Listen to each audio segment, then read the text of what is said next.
మన DNA TV, మన రాష్ట్రం, మన ఛానల్. నమస్కారం. ఆంధ్రప్రదేశ్లో రాజకీయాలు రోజుకో రంగు మారుతున్నాయి అనటంలో ఎటువంటి సందేహం లేదు. నిన్న మొన్నటి వరకు కూడా పవన్ కళ్యాణ్ మీద దారుణంగా దూషించినటువంటి రావణ్ అనే యూట్యూబర్ మీద అనేక కేసులు పడటం, ఆ కేసులకు సంబంధించినటువంటి బెయిల్స్ రావటం వంటి హంగామా ఇప్పుడు వరకు చూసాం. తాజాగా రావణ్ మీద నాన్ బెయిలబుల్ కేసు పడి ఇప్పటికే ఆయన జైల్లో ఉన్న పరిస్థితి కనపడుతుంది. ఇక తాజాగా సుగాలి ప్రీతి తల్లి పార్వతీదేవి గన్నవరం పోలీస్ స్టేషన్ లో ఫిర్యాదు ఇచ్చారు. తన కూతురు సుగాలి ప్రీతి చనిపోయింది 2017లో.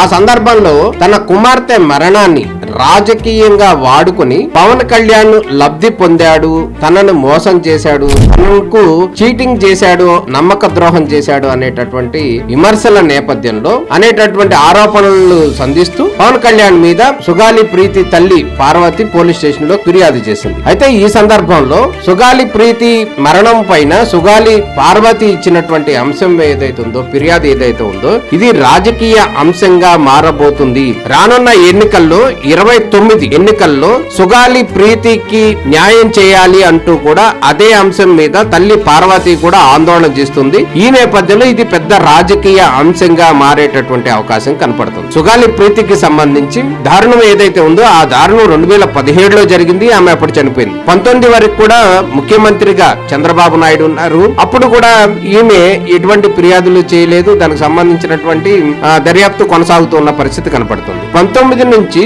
24 వరకు కూడా ఆంధ్రప్రదేశ్ ముఖ్యమంత్రిగా వైఎస్ జగన్మోహన్ రెడ్డి ఉన్నారు. అప్పుడు ఈ సందర్భంలో కూడా ఈ సుగాలి ప్రీతి తల్లిప్రడి ఆ కథ ముగిసింది అన్నట్టుగా అనుకున్న పరిస్థితుల నేపథ్యంలో ఇక రావణ్ పైన దేశద్రోహం కేసు పెట్టిన నేపథ్యంలో అదే తరహా కేసు పవన్ కళ్యాణ్ మీద పెట్టాలి అంటూ సుగాలి ప్రీతి తల్లి పార్వతి పోలీస్ స్టేషన్ లో కంప్లైంట్ ఇవ్వడం జరిగింది. ఈ కంప్లైంట్ యొక్క వాస్తవాలు ఏ విధంగా ఉన్నాయి, నిజంగా ఆ టైప్ కేసు పెడతారా పెట్టరా అనే విషయాన్ని కనుక మనం గమనించినట్టయితే అది న్యాయపరమైన అంశాల పరంగా ఏ జరుగుతుందో అదే జరుగుతుందో అనటంలో సందేహం లేదు. అయితే ఇది రాజకీయ అంశంగా సుగాలి ప్రీతి తల్లి పార్వతి మారింది అనటంలో ఎటువంటి సందేహం లేదు. కేవలం పవన్ కళ్యాణ్ మీద ఈ కేసు పెట్టాలి, ఈ కేసు పెట్టడం మూలంగా వాళ్ళు రాజకీయ లబ్ధి పొందాలి, తదనంతరంగా వైసీపీ పార్టీకి మేలు జరగాలి అనేది వాళ్ళు చెప్తున్నటువంటి వర్షన్ గా కనపడుతుంది. పవన్ కళ్యాణ్ మీద మాట్లాడిన వ్యక్తి మీదే దేశద్రోహం కేసు పెట్టారు. మరి పవన్ కళ్యాణ్ గతంలో హామీ ఇచ్చాడు, హామీ నెరవేర్చలేదు, ఆ విధంగా లబ్ధి పొందాడు, రాజకీయంగా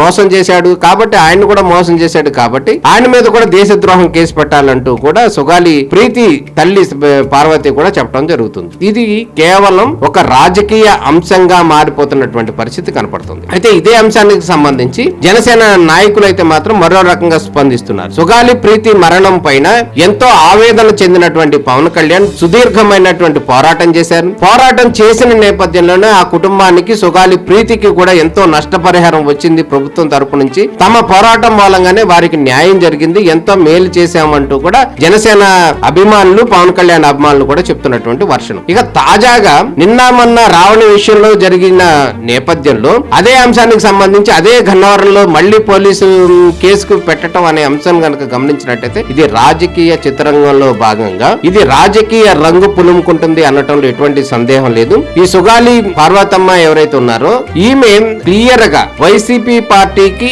అనుకూలంగా ఈ ఫిర్యాదు ఇచ్చారు అనటంలో ఎటువంటి సందేహం లేదని చెప్పాలి. ఎందుకంటే ఈ సుగాలి ప్రీతి హత్య లేకపోతే ఈ దారుణం ఎక్కడ జరిగింది, ఎప్పుడు జరిగింది, అవన్నీ పోయి ఈ రావణ్ మీద గన్నవరం పోలీస్ స్టేషన్ లో గన్నవరం లిమిట్స్ లో ఆయన మీద కేసు నమోదైంది కాబట్టి అదే గన్నవరంలో మళ్లీ కేసు పెట్టాలనేటటువంటి ఒక వైసీపీ యొక్క వ్యూహాత్మకంలో భాగంగా ఆమెతో కేసు పెట్టించారు. ఇది వాస్తవం లేదు అని కూడా జనసేన అభిమానులు కూడా చెప్తున్నటువంటి వర్షన్ కనపడుతుంది. మొత్తాన్ని కనుక గమనించినట్లయితే ఇది రాజకీయ రంగు పులుముకుంది. 2029 ఎన్నికలకు సంబంధించి ఇదొక యాక్షన్ ప్లాన్. దీంట్లో భాగంగానే మరో అంశం చెప్పాలి అనేటటువంటి వ్యూహంలో కనబడుతున్న పరిస్థితి కనబడుతుంది. ఒక పక్కన సాయి కృష్ణ సంబంధించినటువంటి హత్య ఉదంతం కావచ్చు, లేదా సాయి కృష్ణ మిస్సింగ్ కి సంబంధించినటువంటి ఉదంతాన్ని ఇప్పటికే వైసీపీ భుజాన వేసుకున్న పరిస్థితి కనబడుతుంది. మరో పక్కన ఈ సుగాలి ప్రీతి అంశం కూడా తెర మీదకు తెచ్చేటటువంటి అవకాశం స్పష్టంగా కనపడుతుంది. ఇక తాజాగా రావణ అంశం అయితే ఎట్లాగుంది, ఆ అంశాన్ని కూడా